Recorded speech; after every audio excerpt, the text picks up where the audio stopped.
you told me a very sweet story about you guys in the 2016 election. What was that? Was it 2016 election and you were both asked? I'm trying to remember the exact question. I'll let you take it.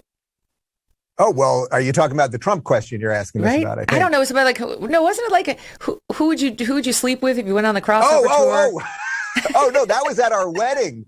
No, at our wedding. Wow, we're really going to do this one publicly, huh? So at our wedding, which we got married in August of 2015, our moms, we had a very small wedding, just our immediate families, and we each had one friend, and we did a week in Sonoma. It was really fantastic at a house because our families had been living all over the world, and we wanted everybody to really make sure they could get to know each other for a week. And then we got married on the last day, and there was a lot of wine, and it was really great.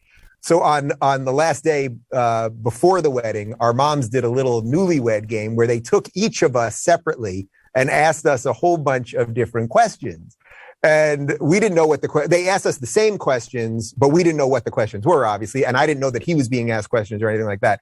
The question that we both got asked was, if you could sleep with one other person, a celebrity, who would it be? Now, in that we're both marrying dudes, you might have thought we would have both answered men.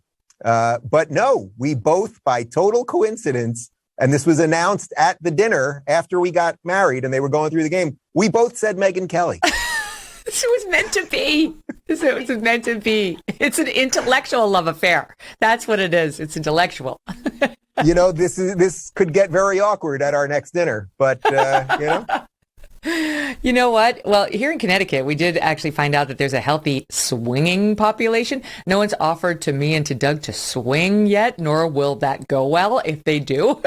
But apparently this is a growing thing, Dave, where there's swingers everywhere. And I said to Doug, my own belief is only unattractive people are swingers. Like if you're very good looking and you marry another very good looking person, why would you want to swing? Is you're like, I already got the steak. I'm not going to go swing with the burger. You got to watch out up there because the Clintons live somewhere near there, right? So Bill is definitely maxing out those things right now. Nobody wants a part of that. I mean, he is looking very good these days.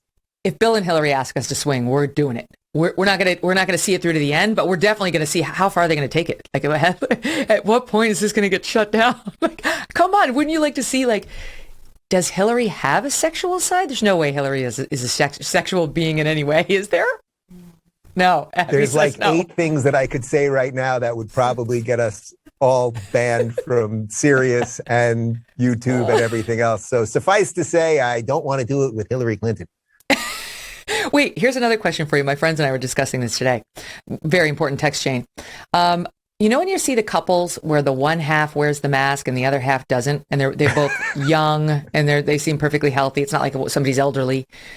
Yeah. Do you think, so the one friend was asking, do you think that the woman, if it's the woman, does she wear the mask during intimate relations? Does she ever take the mask off? She's only with him, like they're in the car.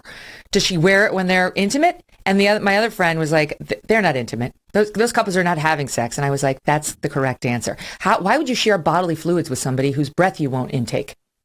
Right. At this point, 2 years later, if you're still wearing a mask, and of course we're not talking about elderly people or immunocompromised people, okay, but if you're just a relatively young, healthy couple and one of you or both of you is still wearing a mask, that is the signal. You should just wear a hat that says, I have not been laid since the pandemic started. That it should just be on you, or a scarlet letter, something like that. Because come on already with this. My God, I'm thinking about Dr. Fauci and Rochelle Walensky now in a whole new light. No wonder they're so miserable. No wonder. Well. Hey, thanks so much for watching. If you like what you just saw, hit the subscribe button for more clips and full episodes.